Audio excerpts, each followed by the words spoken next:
na primeira carta aos Coríntios 10:12. Eu tenho esse versículo marcado na minha Bíblia, porque esse versículo me contrapõe. Diz assim: se alguém pensa, algumas versões diz olhe, algumas versões diz cuida. Se alguém cuida, pensa que está em pé, tome cuidado para não cair. Nós temos uma natureza pecaminosa. E se não vigiarmos, nós vamos o tempo todo alimentar com carne. Eu gosto muito de uma explicação, de uma história. O escorpião e o sapo, lagoa cheia. O escorpião precisava passar água subindo, lama subindo, tudo subindo. E o escorpião olhou para o sapo e disse: seu sapo, eu não sei se eu morro nas tuas garras ou se eu morro aqui enquanto a água sobe. E o sapo, todo político, disse: como assim? Repense a sua ideia. Não é bem assim. A Lava Jato, eu vou passar para o lado de lá. Você pode vir aqui nas minhas costas. E aí, de repente, o escorpião falou: mas é porque eu tenho medo também de lhe picar, de lhe morder. Aí o sapo disse: você não vai fazer isso, porque se você fizer, vamos morrer os dois. E o escorpião falou: escorpião não, gente. Escorpião, viu, pessoal? Aí o escorpião disse: então vamos. O sapo disse: você confessa que você não vai me morder? Claro, você já me convenceu. Se eu te morder, vamos morrer os dois. E aí o sapo levando o escorpião. De vez em quando o sapo perguntava: escorpião, está tudo bem aí na paz do Senhor? E aí continuava: está tudo bem aí? Está na paz do Senhor. Quando chegou no meio, irmão, bem no meio do lago, o escorpião olhou para o céu, balançou a cabeça e todo o veneno ele cravou no sapo. E o sapo viu tudo rodar assim, olhou e falou: mas tu não disse que não ia fazer isso? Aí o escorpião, já também quase morrendo, morreram os dois, ele disse: é a minha natureza.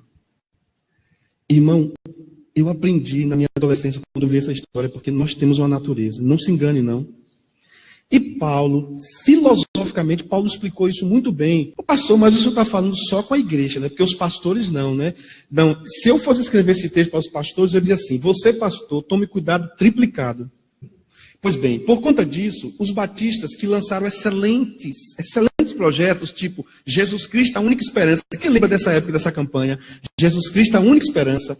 Depois nós tivemos os NEBs. Quem lembra dos NEBs? Os núcleos de estudos bíblicos. Foi lindo, foi tremendo. Depois nós tivemos os grupos familiares, ou grupos caseiros, os oicós.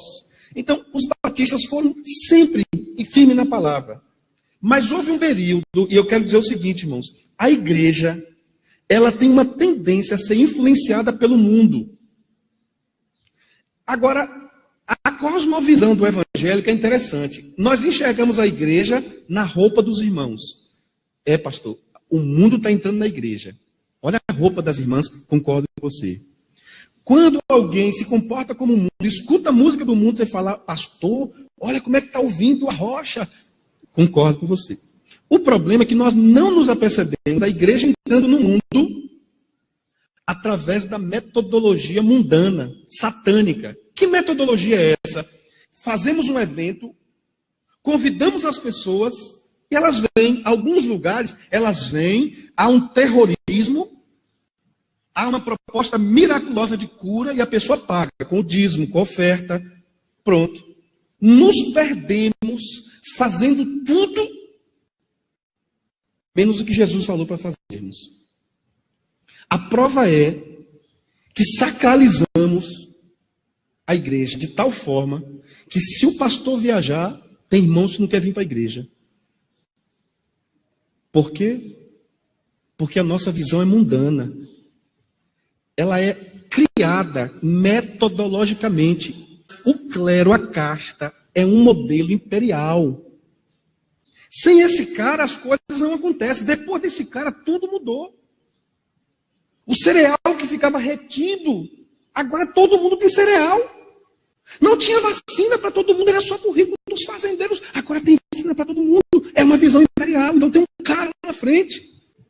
E aí o que tem de gente na igreja evangélica brasileira querendo ser o cara, irmão, me desculpa, mas eu estou fora disso, porque eu me conheço. Eu não quero uma igreja que me olhe como um cara. Eu sou mais um como os irmãos em Cristo Jesus, com uma grande responsabilidade, preciso de oração e de cuidado, porque senão eu caio. Fala misericórdia, irmão. Então me sustente em oração e me ajuda. Porque se vacilar, a gente cai. Pastor, como é que o senhor fala um negócio desse? Falando. Então, diante de tudo isso, o que é a igreja multiplicadora? A igreja multiplicadora é um retorno aos nossos princípios e valores. Meus irmãos, eu não tenho nenhuma dificuldade em dizer para vocês que aqui desse púlpito, você não me vê falando mal de nenhuma igreja. Eu não estou aqui para falar da Universal, da Assembleia de Deus, nenhuma. Sabe por quê? Porque o meu tempo aqui é para proclamar a graça de Deus. Agora eu lhe digo uma coisa, eu sou batista por convicção neotestamentária. Nenhum livro, capítulo ou versículo do Antigo Testamento pode ser pregado sem o aponte para o Novo. Nenhum. Qualquer momento da sua vida que você faz uma tabela, é assim que geralmente eu ensino, faça uma tabela, Antigo e Novo Testamento. Se o Antigo Testamento disser uma coisa, pode. E o Novo Testamento disser outra coisa, não pode, fique com o Novo. Por quê? Porque a régua é o Novo Testamento. Eu sou batista por convicção teológica. Não há uma denominação com tanta clareza teológica como os batistas. Pastor, o senhor está sendo soberbo, em partes. Por outro lado, eu acho que vamos para o mesmo céu, nós, os pentecostais, os ultrapentecostais, todos aqueles que proclamam Jesus como seu Salvador. Quem está fazendo errado vai dar conta com o Senhor. Agora tem uma coisa, eu gostaria de ter a convicção batista que eu tenho, o embasamento batista que eu tenho, mas eu gostaria de orar como os irmãos assembleanos. Eu gostaria que a minha igreja orasse como os assembleanos. Segunda coisa, irmãos, eu tenho 44 anos na igreja batista. Eu nunca fui de outra religião, você acredita? A minha decisão veio praticamente aos 20 anos, porque foi minha convicção, mas fui criado dentro da igreja batista. Mas você acredita, irmãos, que eu gostaria de ter o sentimento do espírita, que não ficasse aqui, irmão, você não tem noção como é a minha vida aqui. Tem irmãos aqui que não sabem o mal que me faz. Ele atende uma pessoa à porta ali, a pessoa chega para ele e fala bem assim, é porque eu estou passando mal, eu estou precisando de 20 reais. Aí ele, é aquele, tem dois, mas é o baixinho. Sabe o que é isso, irmãos? A visão clerical, é o clero que resolve. Então eu gostaria, irmãos, que a nossa igreja se comportasse nesse sentimento como espírita. Irmãos, eu gostaria que tivéssemos a firmeza doutrinária que tem o adventista. Ah, eu gostaria. Porque o adventista você pode ir de norte a sul, de leste a oeste. Se você for seu empregado, você disser, o adventista mesmo. Se disser para você assim, olha, posso trabalhar o sábado, e você vai perder o emprego, ele perde o emprego. Eu gostaria muito de ter os pés dos mormons. 2 e 2 irmãos, sem fofocar. Eu nunca vi o mormon fofocar. Um entrou lá em casa, não fofoca, incrível, irmão. Os caras são fantásticos. Eu dizia, não, isso é coisa de americano. Aí quando eles começaram a ganhar espaço no Brasil, que agora já visitam de 2 em 2 brasileiros, a mesma coisa. Tem irmão aqui na igreja que se for visitar, leva crise. Porque a fofoca está entalada aqui, está na alma, está na natureza. Enquanto não for tratado, não vai ter transformação. Ei, Jesus, Pai, tem misericórdia de mim, mas é com amor. E por fim, eu gostaria de ter a voluntariedade das pessoas da Universal. Tocados por Deus, dissesse, pastor, eu estou sabendo que o senhor está sonhando com um terreno para fazer um acampamento, para treinamento o ano todo. É verdade, é, pastor. Deus tocou no meu coração. Eu gostaria, irmãos, que pessoas tivessem uma consciência assim, eu vou dar 8 mil reais num telefone para meu filho, se eu posso dar 1.300 em um, ou 1.000, para ficar a conta fechada. E 7 mil, pastor. Eu quero colocar nessa igreja, porque eu soube que o senhor está sonhando com um terreno aqui, em algum lugar. Eu oro por aquele terreno da esquina ali, irmão, para botar carro. Porque nós somos uma igreja. Se nós sairmos daqui hoje, os vizinhos vão agradecer. Aqui tem uma senhorinha que está passando no passeio. Um dia desse eu estava ali, ela falou bem assim, esses crentes. Eu falei, a senhora está certa. Porque carro atravessado assim, e ela passando, não podia passar pela calçada, teve de ir pelo meio da rua. Nós somos persona não grata nesse lugar. Amém, meus irmãos? A igreja multiplicadora é a visão de multiplicação intencional. Eu fui chamado por Jesus para fazer discípulos, para ganhar almas para Jesus e cuidar delas. Eu tenho um papel no reino de Deus. E eu estou aqui muito feliz, meus irmãos, porque 2 idosos da minha igreja me disseram: pastor, eu estou conversando estrategicamente com meus vizinhos. Aí eu fui explicar para ela, que a gente vai explicar depois para a igreja: irmã, isso aí é um RI. O que é RI, pastor? É um relacionamento intencional. Você só faz amizade com a pessoa com intenção de, em algum momento, você pegá-la como RD, que é um relacionamento discipulador. A visão da igreja multiplicadora é uma visão de retorno para a intencionalidade da igreja. Por exemplo, irmãos, vamos fazer aqui um chá. Qual é a intenção desse chá? Vamos comemorar os 50 anos do Coro Alvorada. Mas com que intenção? Ah, pastor, a intenção é glorificar a Deus e fazer de tudo para que as pessoas tenham uma oportunidade de convidar gente não crente. Agora, se eu faço 50 anos do coral e a igreja enche de crente, você desculpa, irmãos. Foi uma festa bonita, mas perdi uma oportunidade. Mas tudo tem que ter intenção, irmãos. O café da comunhão dia 17 pela manhã, qual é a intenção? Bom, a intenção é que as pessoas não deixem a nossa igreja no primeiro momento. Não é nem para você que é crente. Como assim, pastor? Porque tem gente que entra e sai aqui e a gente nem percebe. A alvorada vibra. Eu vejo nos olhos dos irmãos, vibra quando uma pessoa que deixou a igreja, está em outra igreja, volta para aqui. Eu já percebi isso. Irmão, eu quero a igreja ganhando almas para Jesus. Nós precisamos entender isso. Crente não é nosso objetivo. Nós vamos discipular pessoas que não conhecem a Jesus. Lembra daquele corinho quando cantávamos como era pequenininho? Alegria está no coração. Então você passa essa alegria. Olha, irmãos, há muito lobo e loba em pele de cordeiro na igreja. Com a igreja multiplicadora, fica mais fácil. Por quê? Porque a pessoa que briga o ano todo com seu vizinho, cai a máscara. A pessoa que é um péssimo testemunho no trabalho, cai a máscara. A igreja multiplicadora é simples, é fazer a pessoa ser quem é. Porque na igreja como é que funciona? Na igreja funciona assim. Ah, o pastor é um cara legal e nós vamos para lá. Não tem vida com Deus. Não tem reprodução de vida. Não tem expressão da palavra de Deus. Fala de tudo. Eu já encostei irmãos aqui da igreja que o cara fala de tudo menos da palavra de Deus. Que vida cristã é essa, irmão? Que intencionalidade é essa? Então, voltando um pouquinho, a igreja multiplicadora nos estimula, nos impulsiona, nos belisca, como dizia minha vovó, a uma vida intencional. E a segunda coisa é uma vida com princípios. E nós vamos trabalhar 5 princípios básicos, que são bíblicos, do crescimento para a igreja local com o objetivo de cumprir a missão. Vamos pensar em Jesus. Quem lembra de algumas intencionalidades de Jesus? Conversou com a mulher samaritana. Ela conversou por quê, irmãos? Porque ela era legal? Intenção. Intenção de quê? Curar a alma dela. Agora nós vamos nos deparar com o que nós chamamos os 5 princípios. Oração, evangelização discipuladora, plantação de igreja, formação de líderes e compaixão e graça. Isso pode ser vivido como? Isso deve ser vivido na comunidade. Nós vamos viver assim em comunidade. Tudo que nós fizermos nessa igreja, nós vamos fazer sempre com oração, com evangelização discipuladora, intencionando plantar a igreja, formação de líderes e compaixão e graça. Irmãos, a Alvorada hoje não pode abrir um ponto de pregação na cidade, para você ter ideia. Uma pesquisa que diz que o povo menos alcançado no mundo, por incrível que pareça, chama-se condomínios. Eu achava que eram os índios, os Yanomamis, que eram os ciganos, eram os surdos, que já foi o primeiro condomínio, irmãos. A média é 3% de evangélicos nos condomínios. Ah, pastor, mas no meu tem mais, no seu, mas a média, estou falando de média.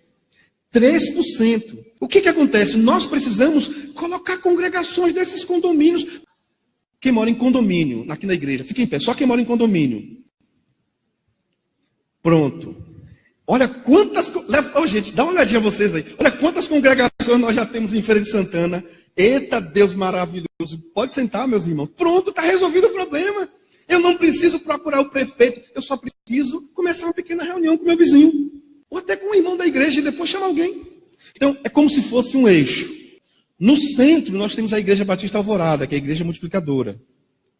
Aí nós temos trabalhando de forma muito homogênea os princípios. Eu tenho uma igreja que ora, eu sou uma pessoa que ora. Eu tenho uma igreja que tem compaixão e graça. Eu sou uma pessoa com compaixão e graça. Eu tenho uma igreja que planta a igreja. Eu sou uma pessoa que sonha em plantar uma igreja. Eu sou uma igreja evangelizadora e discipuladora. Eu sou uma igreja preocupada com formação de líderes. Eu sou uma pessoa preocupada com a minha formação. Vamos ler a grande comissão? Conhece de cor, né? Vamos lá? Jesus...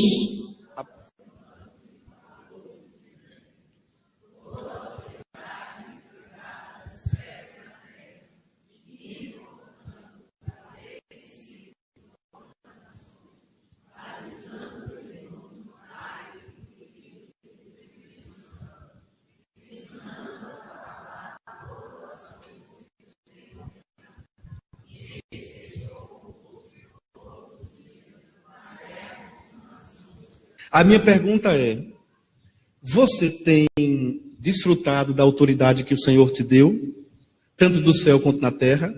Pastor, como é que eu desfruto de uma autoridade dada na terra? Bom, Jesus dá autoridade para algumas pessoas na terra de forma mais tipificada. Vamos lá. Por exemplo, eu tenho um irmão aqui que ele tem um comércio em Feira de Santana. Ele tem 7 funcionários ou 10 funcionários. Irmãos, não precisa ser muito estudioso para saber que esse irmão que tem 10 funcionários, ele tem o quê? Autoridade na terra. Mas esse irmão que recebeu essa autoridade na terra, ele já recebeu autoridade no céu. Quer ver uma coisa simples?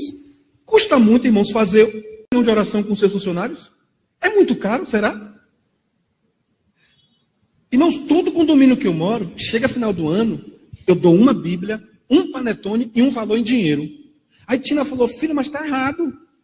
Dinheiro. Eu falei: Tina, se eu der a Bíblia a ele, ele vai dizer que foi o pastor que deu. Se eu der o panetone a ele, ele vai dizer que ele deve ter padaria. Mas se eu der R$50 a ele, ele não vai dizer que eu sou da casa da moeda, ele vai dizer: rapaz, esse pastor é um homem de Deus. Irmãos, nós precisamos surpreender as pessoas com a graça de Deus. Foi-me dada autoridade no céu e na terra. Tem irmãos que recebem autoridade na terra, mas não aplicam a autoridade do céu. Eu preciso ser um cristão que recebi a autoridade na terra, mas que aplico, injeto a autoridade do céu. Nós estamos vivendo sem a autoridade do céu, em nome de Jesus. Vamos vencer essa barreira, quebrar esses paradigmas. Que a igreja multiplicadora tem essa visão, vamos dizer assim, descentralizadora. Tudo hoje, irmãos, na igreja batista, saiu dos princípios de Jesus. Tudo que nós fazemos hoje na igreja batista funciona dentro do templo. Tudo. Então, qual é a recomendação da igreja multiplicadora a partir dos princípios bíblicos? Primeiro, irmãos, a nossa convenção criou algumas siglas, algumas palavras, algum jeitinho batista de ser. Então, por exemplo, nós temos os nossos RDs. Eu não começo convidando a pessoa para a igreja. Eu não começo, irmãos, querendo fazer tudo ao mesmo tempo. Eu não vou dizer aqui o período, mas imagine se o pastor fosse cuidar de tudo. O pastor não aguenta. Um tempo atrás, né, uma irmã que está aqui me ligou e disse: pastor, por favor, liga para a minha nananana, porque ela saiu para tirar a vida. Ô pastor, ela escuta a sua gota, ela não é crente, mas ela gosta. Eu falei: minha irmã, fica em oração. Aí liguei para a pessoa. Conversamos um pouquinho. Eu acredito que aquela pessoa não queria tirar a vida. Demos risada, e começamos a orar, a conversar. Mas observe bem, irmãos, foi um tempo de investimento. Eu passei o dia orando por aquela pessoa. Você imagina, irmãos, se eu estivesse resolvendo coisas que não são da função pastoral. A prioridade pastoral tem que ser cuidar de você, para que você cuide de alguém. Essa é a prioridade pastoral. Amém? Então nós temos os RDs, que são meus relacionamentos discipuladores. Eu faço amizade com uma pessoa com a intenção. Tem uma irmã aqui que ela estava sendo consultada e o médico estava passando um problema sério. E o médico disse: olha, eu estou aqui pela misericórdia, eu não consigo mais. Ela disse: isso é evangélico? Misericórdia, né? Ele disse: não, não sou evangélico não, mas eu visitava quando era pequena a Igreja Batista da Graça e tal e tal. Mas eu estou desesperado. E começou a falar. Ela disse assim: eu posso orar pelo senhor? Olha que coisa linda, irmãos. E o povo lá fora esperando. Ela disse que orou e falou bem assim: Senhor, doutor fulano vai voltar para Salvador. Ele disse que a vontade que tem é jogar o carro ali embaixo e capotar 4 vezes. Deus, que ele chegue em casa e encontre paz na casa dele. E que ele se encontre com Jesus. O homem começou a chorar. E aí ela diz assim, eu posso pedir a meu pastor para te ligar? Pode. Liguei para o homem. O homem começou a chorar, irmãos. Ele disse, o senhor é pastor mesmo? Eu falei, sou. Ele disse, pastor assim, pastor? Eu falei, sou, pastor. E aí começamos a conversar, irmão, conversar. Ele disse, o senhor pode orar por mim? Eu disse, posso. O senhor pode fechar os olhos? Ele disse, não, eu queria que o senhor colocasse a mão no meu coração. Foi uma das cenas mais lindas que eu vivi aqui em Feira de Santana, irmãos. Fiquei 30 minutos na sala de espera, orando. Quando ele me chamou para entrar, ele já me chamou chorando. Ele me abraçou como quem abraçava um pai. Orei por ele, irmãos. Semana passada, ele me ligou dizendo, pastor, continue orando. Só em ele pedir oração, irmãos, já é meio caminho. Eu coloquei no meu coração que ele é meu RD. Pastor, mas como assim? Eu mando mensagem para ele, eu falo com ele. Por quê? Porque é uma alma sedenta. Alguém tem que ser água para ele, e a água é Jesus. Você é o canal para Jesus chegar até ele. Amém, meus irmãos? Nós somos uma igreja que tem tradição. Um dia desses não, tem muitos anos que uma irmã me disse, pastor, igreja que Deus está, é igreja que não bate palmas, de jeito nenhum. Eu falei, por quê, irmã? Porque Jesus, Deus gosta de reverência e de silêncio. Onde tem silêncio, Deus opera. Eu fiquei impressionado, por respeito àquela querida irmã, eu não falei nada. Mas você conhece algum lugar que tem mais silêncio do que o cemitério? Você já viu como é que as pessoas entram no cemitério para levar o corpo de alguém? A maioria bota óculos escuros, roupa preta. A gente entra e sai, até quem está conversando, conversa baixinho. Porque é um lugar que a gente quer entrar e sair logo. Uma igreja morta é um lugar que as pessoas querem entrar e sair logo. Eu não quero uma igreja com perfil de cemitério. Eu quero uma igreja do perfil de Jesus. Louvado seja Deus. João capítulo 9. Passando Jesus, viu um homem cego de nascença. Os seus discípulos lhe perguntaram, dizendo, Rabi, quem pecou? Mestre, quem pecou? Foi este cego? Foram seus pais? Quem foi que pecou para que ele nascesse assim? Onde é que está a causa? Quem pecou? Alguém deve ter pecado. Jesus respondeu, olha, quem pecou não foi ele, não. Ah, então foram os pais? Não. Também não foram os pais que pecaram. Mas esse tipo de enfermidade se alojou na vida dele para que a glória de Deus se manifestasse através dessa enfermidade. Pergunta que não quer calar no meu coração. Hoje de manhã na minha meditação e enquanto dirigia, isso veio no meu coração muito forte. Nós estamos preparados para um tipo de evangelho de Jesus? Qual é o tipo de evangelho de Jesus? Bom, o tipo de evangelho de Jesus tem algumas chaves, algumas senhas. Por exemplo, no mundo tereis aflições. Você quer o Jesus da aflição ou você só quer tudo bom, tudo tranquilo, verdes pastos verdejantes? A Bíblia diz, irmãos, que no mundo nós teremos aflições. Tem irmãos que não começam a passar por lutas, é capaz de abandonar o evangelho. Esse homem recebeu um grande e sério problema. Sabe por quê?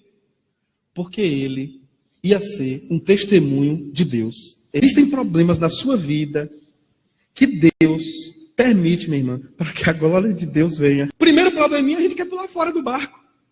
Desistir é sempre mais fácil. Eu acho ótimo desistir. Desistir temporariamente é refrigério para a alma. Mas quem está com Jesus não desiste. Vai até pós-cruz. Vamos lá, verso 4. Convém que eu faça as obras daquele que me enviou, enquanto é dia. A noite vem quando ninguém pode trabalhar. Enquanto estou no mundo, sou a luz do mundo. Jesus está querendo dizer o seguinte, olha filhos, aproveitem porque eu estou com vocês. Porque eu vou subir, e você sabe essa palavra, o Espírito Santo vai ficar com vocês, mas é a presença de Jesus que deixa a terra um ambiente sem trevas. A presença de Jesus. Jesus vai voltar quando? Quando ele voltar, ele vai nos levar. Jesus não está aqui em corpo, o Espírito Santo está em nós, nós estamos num ambiente de trevas, mas precisamos entender que nós somos a luz. Mas a impressão que eu tenho é que a igreja se tornou um lugar de esterilização de crentes.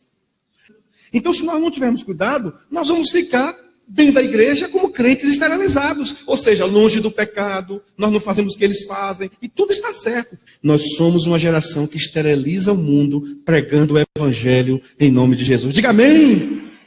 Tendo dito isto o quê? Que o cego foi para a glória de Deus, ele cuspiu na terra. Metodologia nova. Antes, a metodologia era olhar para o céu, tocar. Antes, a metodologia é vá. Enquanto você vai, eu vou curar. Antes, a metodologia é faça. Metodologia nova. Cuspiu, fez um lodo. Jesus untou os olhos do cego. Sabe para quê? Para o cego não ficar procurando barra e saliva. Porque barra e saliva não é o que cura. Barra e saliva é só um elemento. Não é a igreja que faz nada, é Jesus. Louvado seja o nome dele. Verso 7 diz assim: disse-lhe, vai, lava-te no tanque de Siloé, que significa o enviado. Foi e levou e voltou vendo. Como assim? Jesus tocou, ele foi. O mais difícil, irmãos, é ir. Por quê? Por causa do comodismo. Ele era cego, era medingo, pedinte. Então os vizinhos, quem são esses vizinhos? Aqueles, eu acho a Bíblia fantástica, aqueles que tinham visto aquele cego. Ou seja, a gente que pensa que os vizinhos não estão de olho em nós, eles sabem tudo. Rapaz, esse casal está passando uma luta. Estou sabendo que eles estão passando uma luta. Mas veja que eles nunca chegaram aqui com a cara fechada. Eles passam com essa luta e dizem: bom dia, querido vizinho. Deus abençoe a sua vida, tenha uma semana de paz. Como que um vizinho desse não vai conhecer Jesus? Agora o crente passou uma luta, não fala com o vizinho. E os vizinhos diziam: peraí, esse moço aí não é aquele cego, pedinte? De vez em quando a gente passava e dava uma moedinha a ele. Será que não é esse, não? Vamos lá, 9. Uns diziam: é este. Por quê? Porque vizinho é assim, vizinho também é contraditório. É este. Outros diziam: é, realmente, está parecendo ele. Mas tem um detalhe: não era cego? É que ele disse? Só precisa isso, irmãos. É pouco que Jesus pede de nós. Sou eu. Dizia-lhe, pois: mas como é que você começou a ver? Como é que abriu seus olhos? Verso 10. E ele respondeu dizendo: olha a resposta dele. Foi um homem. Por que ele diz que foi um homem? Primeiro, porque se ele diz que é uma mulher, fechou a porta do milagre. A sabedoria. Foi um homem. Não foi Jesus, foi um homem. Como é que se chama esse homem? Esse homem se chama Jesus. O que esse homem fez? Ele pegou um lodo. Como é que foi esse lodo? Esse lodo foi feito com a poeira do nosso local e com a saliva da boca dele. Ele fez uma pasta. Sério? Sério. Ele passou nos meus olhos. E ele me disse assim, ó: vá lá, vá lavar os olhos no tanque de Siloé. Você é um enviado, você vai como enviado e você sai de lá enviado. E lava-te. E você fez o quê? Eu obedeci. O que me chama a atenção desse cego é isso. Ele é cristão. Mas você vai perceber que ele conhecia a palavra. Como? Porque Jesus falou, ele foi. Eu fui, lavei-me e o quê? E vi. Sabe por quê? Quando nós obedecemos a Jesus, resultados acontecem. Verso 12. Disseram-lhe, pois, onde está ele? Ô irmão, me desculpa, vê se os irmãos estão ligados. Quem está fazendo essa pergunta aí? Os vizinhos. E ele respondeu bem assim: não. 13. Levaram, pois, aos fariseus. Observe bem. Os vizinhos agora demonstram que têm religião. Por quê? Porque eles entraram num patamar diferente. Então, vou levá-los ao pastor. Vou levá-los ao pastor. Vou levá-los agora ao líder religioso. E aí eles foram aos fariseus mostrar ao fariseu aquele que antes era cego. 14. Era sábado quando Jesus fez o lodo e abriu os olhos. Não pode. Tornaram, pois, também os fariseus a perguntar-lhe. Olha bem, irmãos. Agora, os fariseus perguntaram. Lá ele disse: um homem chamado Jesus cuspiu no chão, fez um lodo, untou meus olhos, me disse: vai, lava. Eu fui, lavei e voltei e vi. Aí quando os fariseus perguntam, ele diz assim: pôs lodo sobre os meus olhos, lavei-me e vejo. Então alguns dos fariseus diziam: esse homem não é de Deus, pois ele não está guardando o sábado. O outro dizia: como pode um pecador fazer tais sinais? E havia discussões entre eles. Tornaram, pois, a dizer ao cego: tu que dizes daquele que te abriu os olhos? O que você tem a dizer de Jesus? Aí o cego respondeu bem assim, só tem uma coisa, ele é profeta. Esse homem conhecia a Bíblia, o cego, mas ele ainda não conhecia totalmente Jesus, porque ele achava que Jesus era um profeta. Lembra quando Jesus perguntou a Pedro, Pedro, o que estão dizendo por aí que eu sou? A primeira resposta foi, dizendo por aí que eu sou o profeta, é o Elias, é o Jeremias.